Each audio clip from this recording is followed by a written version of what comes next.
If you're loving the Bible Brief, will you take just a moment to leave us a review on Apple Podcasts or Spotify? We're having hundreds of people every week try out the show, and we want you to help even more discover the Bible Brief. Potential listeners depend upon your reviews to learn why they should listen. So will you do us a favor? Leave us a review on Apple Podcasts or on Spotify. Join the cause to help the world learn the life-changing story and message of the Bible.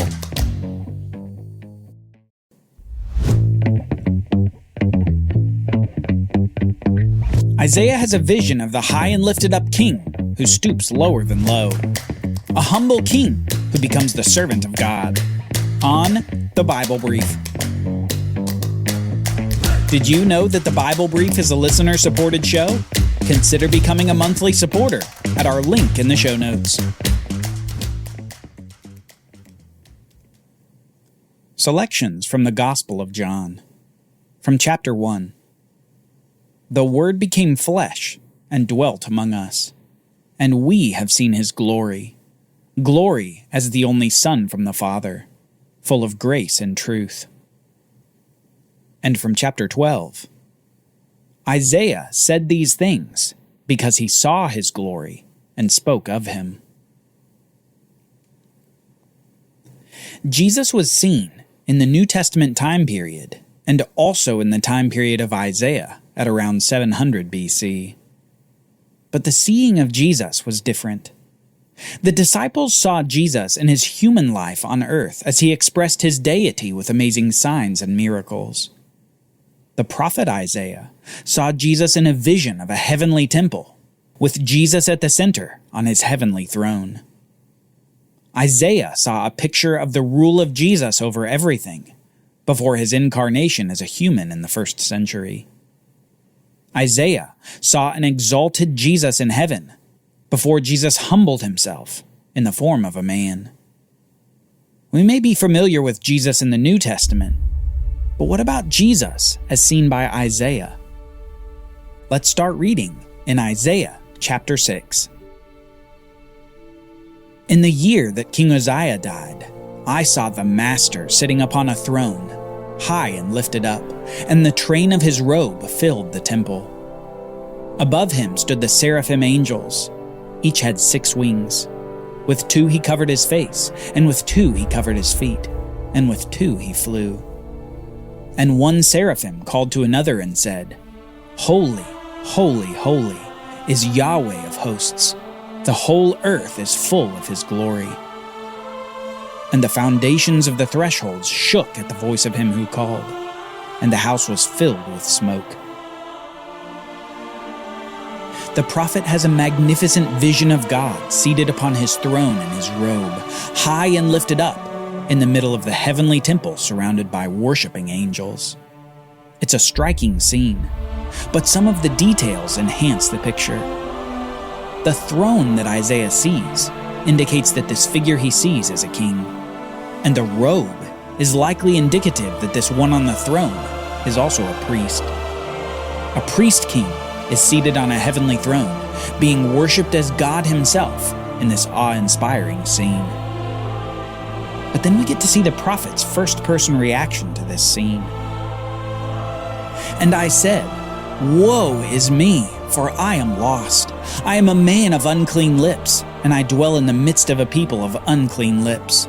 For my eyes have seen the King, the Lord of hosts. Then one of the seraphim flew to me, having in his hand a burning coal that he had taken with tongs from the altar.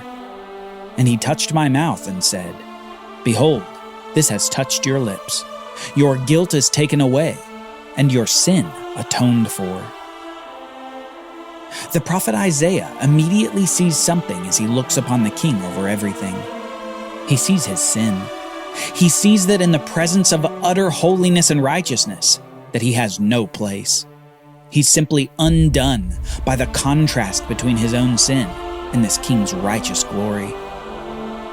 But within the scene, we see that one of these angelic beings, a seraphim, flies over to Isaiah and touches his mouth with a burning coal, and then says this, Behold, this has touched your lips.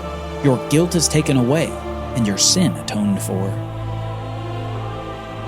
In the presence of this priest king, Isaiah's sin is said to be covered over, atoned for, while his guilt is taken away.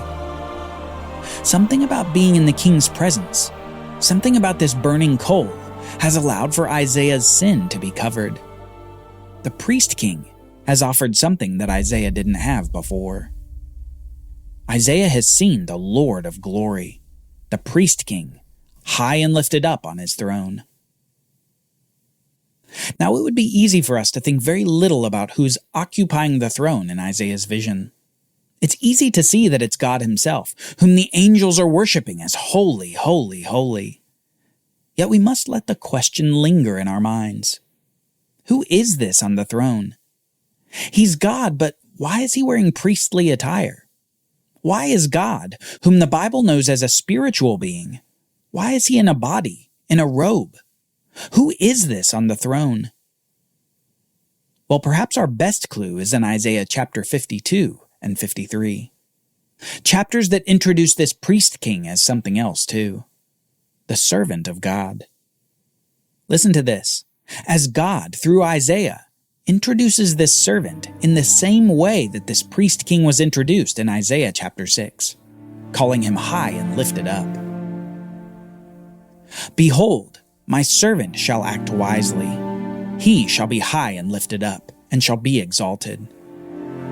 For he grew up before him like a young plant, and like a root out of dry ground. He had no form or majesty that we should look at him, and no beauty that we should desire him. He was despised and rejected by men, a man of sorrows and acquainted with grief, and as one from whom men hide their faces.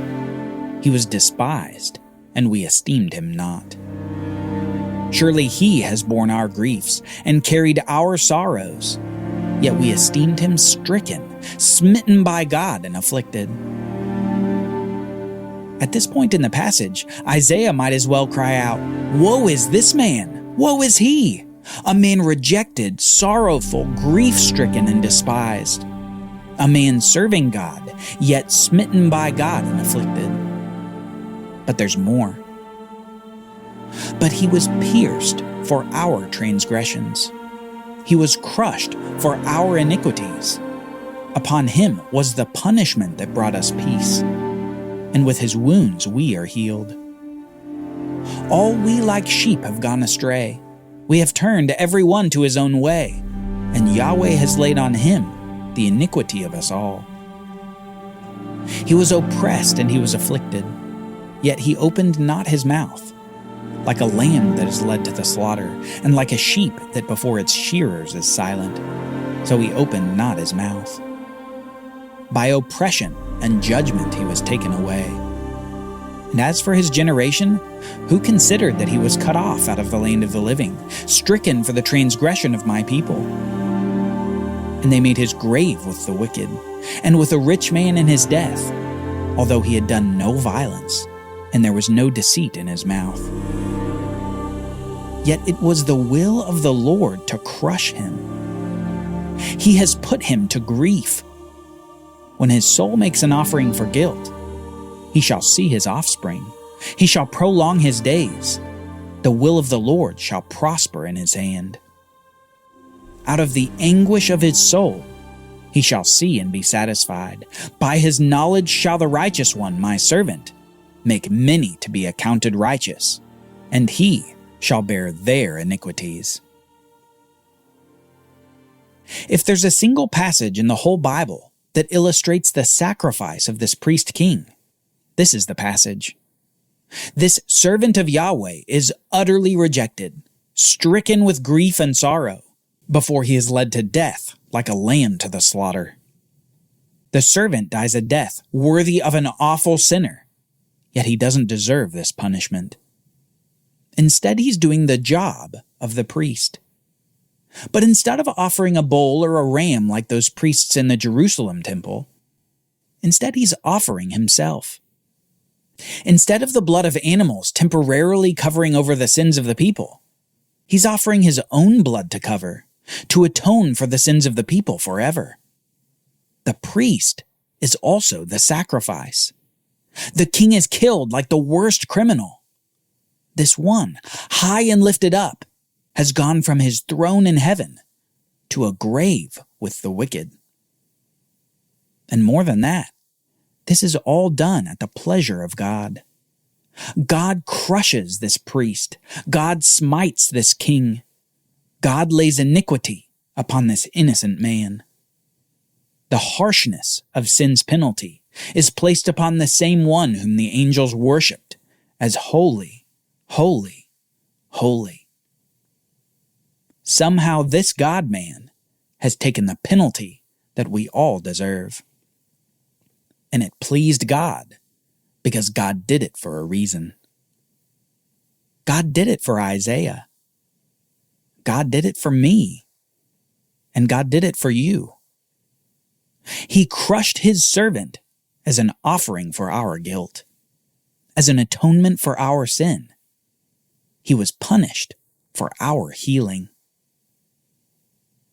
But after that, notice what happens. It says, when his soul makes an offering for guilt, he shall see his offspring. He shall prolong his days. The will of the Lord shall prosper in his hand. God doesn't abandon this sacrificial priest king to death. No, he makes the dead alive again. The risen one sees his offspring, those from Adam to eternity who are identified with him.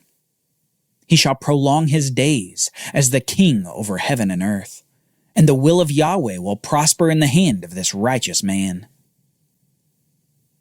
Isaiah 6 and Isaiah 53 form a pair that we can't miss. It's a message of utter contrast. The high and lifted goes to the grave of the dead. The one worshipped by angels is rejected by men. The one who rules over all subjects himself to the worst of punishments. But this contrast serves to illustrate something amazing. God provides a way for the healing of the sinner. He takes on the woes of the sinner so that the sinner can take on the righteousness of God. This sacrificial priest king that Isaiah saw was none other than Jesus himself, the king over everything, the priest after the order of Melchizedek, the servant of Yahweh to heal the people from their sin. The humble man that the disciples saw many years later was none other than this sacrificial priest king, come to earth to do the bidding of his Father. Isaiah saw his glory in the heavenly temple. The disciples saw his glory as he walked in the land of Canaan among his people. The beginning of the Bible is about God creating, providing for, and blessing the world before humans marred it with sin, rebellion, and death. The culmination of the Bible will be when that same God enters humanity to defeat the very death that we all deserve, to make atonement for our sins, to take the punishment for our rebellion. What an amazing God. What a humble King.